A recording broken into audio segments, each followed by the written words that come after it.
کہتے ہیں کہ ایک دن ایک چور کو راستے میں ایک بٹوا ملا جس میں بہت سے پیسے تھے۔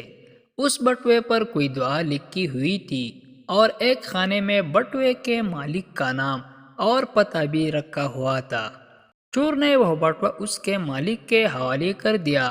اس شخص نے چور سے پوچھا کہ تم آرام سے یہ پیسے رکھ سکتے تھے، واپس کیسے کر دیے؟